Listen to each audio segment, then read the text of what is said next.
Hello প্রিয় বন্ধুরা, তোমরা সবাই কেমন আছো? আশা করি তোমরা সবাই ভালো আছো, আমিও ভালো আছি।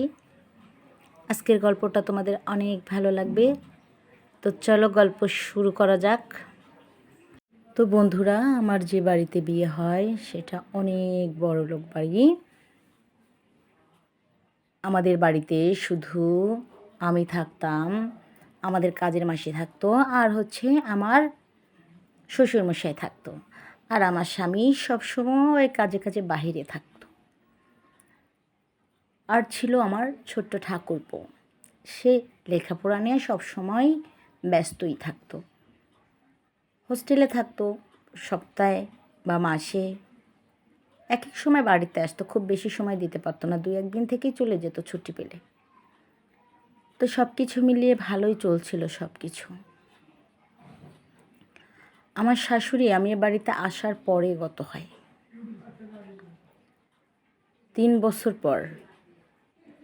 শাশুড়ি গত হয়ে যাওয়ার পরে আমার শ্বশুরমশাইয়ের মন মানসিকতা নষ্ট হয়ে যায়, ব্যবসার দিকে আর ধ্যান জ্ঞান দিতে পারেন না। সেজন্য আমার স্বামী ব্যবসায় মন দিয়ে দেন। ব্যবসার বাইরে তার বাকি সময়টা আমার আগে থেকেই তার একজন গার্লফ্রেন্ড থাকে, ওনার সাথেই কাটান।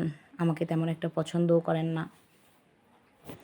যাই হোক, আমি তো খুব গরিব ঘর থেকে বিলং করি।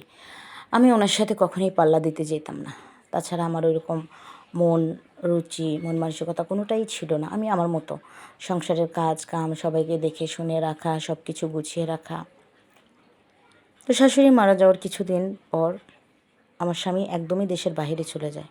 এমনিতেও উনি বাড়িতে থাকা না থাকা সমান কথা, উনি ওনার মতো থাকতো। স্ত্রীকে ভালোবাসা, তাকে সম্মান করা, তাকে রেসপেক্ট করা, তার ভালো মন্দর খবর রাখা বা তার হাতে সেবা নেওয়া, তাকে সেবা দেওয়া, এই ধরনের কোনো কিছু ওনার ভিতরে ছিলই না। উনি যেন আমাকে এক মুহূর্ত সহ্যও করতে পারতেন না। আমি ওনার কাছে জাস্ট একজন গৃহকর্মী ছাড়া আর কিছুই ছিলাম না। কিন্তু আমার তরফ থেকে আমি সব কিছু সবসময় একদম সহিশুদ্ধভাবে করার চেষ্টা করতাম বা করতামও। আমার প্রতি থাকা যত দায়িত্ব ছিল ওনার জন্য সবটাই আমি আমার মতো করে পালন করতাম, কোনোটাতে খামতি রাখতাম না। তারপরেও আমি ওনার মন পাইনি। যাই হোক, এই অভিযোগ আমার করারও জায়গা নেই, কারণ আমি খুবই গরিব ঘর থেকে বিলং করি। এই অভিযোগ আমি কার কাছে করব, কিভাবে করব? তো এভাবেই চলছিল সব কিছু। তো শাশুড়ি চলে যাওয়ার পর শ্বশুরমশাই ভেঙে পড়ল। ওনাকে আমাকে প্রচণ্ড টেক কেয়ার করতে হতো। তারপরে একটা সময় আমার শ্বশুর মোটামুটি একটু স্বাভাবিক হলো। স্বাভাবিক হওয়ার পর যখন কাজকাম করি, আমি দেখতাম যে আমার শ্বশুর আমাকে আর চোখে চোখে চোখে চোখে দেখছে। আমি ভাবতাম এমনিতেই। তো আমি গোসল করতে গেছি, হঠাৎ করে বের হতে যেয়ে দেখতেছি উনি ওখানে, চোখে চোখ পড়ে গেছে আমার। তো তখনও ভাবলাম এমনি হয়তো বা ওয়াশরুম ব্যবহার করতে, এই জন্য। কিন্তু না, বিষয় ছিল অন্যরকম। বিষয়টা ছিল আমি গোসল করতে গেলাম, যাওয়ার পরে মানে বাড়িতে কেউ নাই, এমনি তো আমার খেয়াল ছিল না। ওয়াশরুমের দরজা আমি সিটকানিটা লাগাতে ভুলে গিয়েছিলাম। উনি তাকিয়ে তাকিয়ে আমি স্নান করছি এগুলো দেখছিলেন। তো এত কিছু আমি অনেক পরে বুঝতে পারি, অনেক পরে। রান্নাঘরে যাই, পিছন থেকে জড়িয়ে ধরে। তো আমি পিছু ফিরিয়ে তাকিয়ে দেখি শ্বশুরমশাই। তো আমি ওনাকে বললাম, কী ব্যাপার বাবা, মানে আপনার কিছু লাগবে? আপনার যদি কিছু লাগে আপনি আমাকে বলতেন, আমি নিয়ে আসতাম, কষ্ট করে এখানে আসছেন। হ্যাঁ, তো এভাবে বেশ কিছুদিন চলতে থাকলো। তো আমি এড়িয়ে অনেকটা দিনই পার করে ফেললাম। তো দেখলাম না, উনি বাজে আসছে না। তারপরে একদিন আমার স্বামীর জন্য ফোন দিতেছি, বাড়িতে ভোজন হয়েছে, 56 ভোজন ছিল। তো গেলাম, উনি আসলেন না। আমি ওনার জন্য খাবার নিয়ে গেলাম।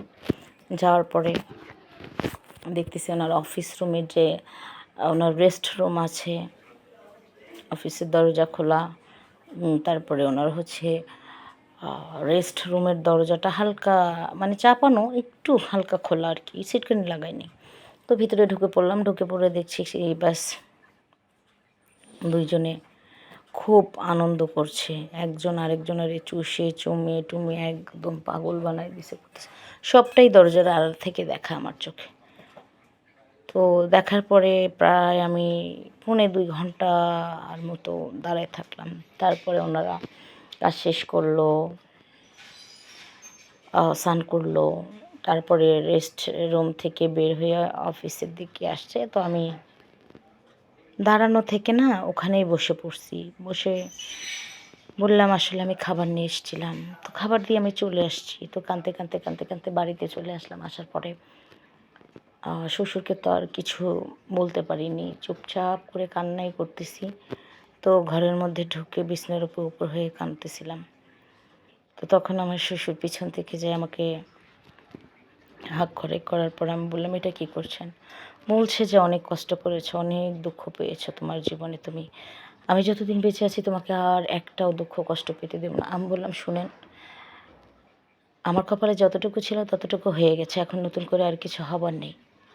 এইসব সান্ত্বনা দেওয়ার জন্য বলা, বলার জন্য বলা, আপনি চলে যান আপনার রুমে, আমি একটু একা থাকতে চাই। তো সে জোর খাটিয়ে বলছে না, একা তো তোমাকে থাকতে দিব না আমি। এই বলে জোর করে হাতটা টান দিয়ে বুকের মধ্যে নিয়ে নিল। বুকের মধ্যে নিয়ে পিছন দিয়ে চুলগুলো ধরে খুব খুব চুমাতে লাগলো। আমি অনেক বাধা দেওয়ার চেষ্টা করলাম, অন্যদিকে আমার বুকের মধ্যে ধরপড় ধরপড় করতেছে, খুব ভয় লাগতেছে। কিন্তু আমার শ্বশুর কোনো অবস্থায়ই আমার বাধা মানল না। না মেনে একে একে সে চুমাতে চুমাতে আমাকে বিভস্ত্র করে ফেলল। বিভস্ত্র করার পরে সে ডাবগুলো তার মতো করে চাপতে চাপতে চাপতে থাকলো আর খেতে থাকলো। হ্যাঁ, যেমন চুষে চুষে সমস্ত ডাবের পানিগুলো সে খেয়ে নিল। অন্যদিকে আমি মনে হচ্ছে অফুরন্ত সুখ পাচ্ছিলাম, যেন এই সুখ জীবনে কখনোই পাইনি। একটা পর্যায়ে চুপ হয়ে গেলাম আর ওনার সঙ্গ দিতে থাকলাম। তারপরে উনি পায়ের তলা থেকে মাথা পর্যন্ত আমাকে ওনার জিভ মুখ ব্যবহার করলো। করার পরে আমি আরও সুখে ভেসে গেলাম। এভাবে করতে করতে হুট করে সে চলে গেল পুকুরে, সেই ছোট্ট পুকুরে যে মুখ ডুবিয়ে দিল। মুখ ডুবিয়ে দিয়ে পুকুরের যত পানি ছিল চোষণ করতে থাকলো। চোষণ করে সমস্ত পানিগুলোকে সে বাহিরে ছড়িয়ে দিল। আর পানি বের হয়ে গড়গড় গড়গড় করে পুরো মাটি ভরে গেল। তারপর ওখানে তার নেটওয়ার্ক ফুল মেশিনটা সেট করে দিল, দিয়ে ফুল স্টার্ট করে দিয়ে সে টানা কয়েক ঘন্টা যাবৎ সেই মেশিন চালাতেই থাকলো। মেশিন চালাতে চালাতে চালাতে চালাতে একদম ফেনা ফেনা করে ফেলেছে। আর সেদিন আমি বুঝেছি যে সুখ কাকে বলে, মজা কাকে বলে। তারপর থেকে প্রতিদিন আমার শ্বশুর আমার পুকুরে নামতো। তারপরে আমরা খুব মজা করতাম। এভাবে বেশ কিছুদিন কেটে গেল। অন্যদিকে আমার হাজব্যান্ড, তার গার্লফ্রেন্ড তার থেকে সমস্ত জায়গা জমি সব কিছু লিখে নিয়েছে, ওনার নামে যা যা ছিল। আমাদের এগুলো তো কিছু নিতে পারবে না, কারণ আমার শ্বশুরের নামে সব কিছু। তার সাথে প্রতারণা করেছে, সে ঝিমায় থাকে, কথা বলে না। তো বিষয়গুলো এক প্রকার আমাদের ঘর পর্যন্ত আসে, আমার শ্বশুরমশাইয়ের কান পর্যন্ত যায়, একে একে ছড়িয়ে যায় চারদিক। তখন আমার বাবাও, মানে আমার শ্বশুরমশাই, ওকে বাড়ি থেকে বের করে দেয়। সঙ্গে আমার ডিভোর্সটাও নিয়ে নেয়। ডিভোর্সের পর উনি আমাকে বিয়ে করে ফেলে। আর সেই থেকে আমি ওনার সঙ্গেই সংসার করছি। এই গল্পটা তোমাদের শেয়ার করার একটাই কারণটা হচ্ছে, দেখো, আমার স্বামীর এত অবহেলার কারণে, এত কি, সে কোনো দিন আমাকে রেসপেক্টই করেনি। সে কোনো দিন আমাকে মন থেকে মেনে নেওয়া তো দূরের কথা, লোক দেখানোর জন্যও মেনে নেয়নি। তো ওই অবহেলার কারণে কিন্তু আমি একটা অন্যায়ের সাথে জড়ায় ফেলছি নিজেকে। একাকিত্ব কিছুতেই সহ্য করতে পারছিলাম না। তারপরও হয়তো বা কাটায় দিতে পারতাম, কিন্তু আমার শ্বশুর এগ্রি ছিল, যার কারণে হয়তো বা হয়নি। তো যাক, আমার সাথে যেটা হয়েছে শেষ পর্যন্ত তো ভালো, কিন্তু শুরুটা কিন্তু একদমই ভালো ছিল না, খুবই খারাপ একটা শুরু ছিল। তো স্বামীর অবহেলার কারণেই এরকম একটা অন্যায় বা অপরাধের সাথে আমি নিজেকে জড়ায় ফেলছি। আসলে তোমরা যারা স্ত্রীকে পছন্দ করো না, তারা কথাবার্তা আলাপ আলোচনার মাধ্যমে আমার মনে হয় সেপারেট হয়ে যাওয়া ভালো। এভাবেই গৃহকর্মী বা কাজের মহিলার মতো ট্রিট করবা স্ত্রীকে, আর ও একাকিত্বতার সঙ্গে লড়তে লড়তে একটা সময় সে বিভিন্ন ধরনের অপরাধে যুক্ত হয়ে যাবে। এজন্য বলবো সবাই সবার স্ত্রীকে রেসপেক্ট করো, বিশ্বাস করো, ভালোবাসো, যাতে করে আমার সাথে যেটা হয়েছে আর কারোর সাথে না হয়।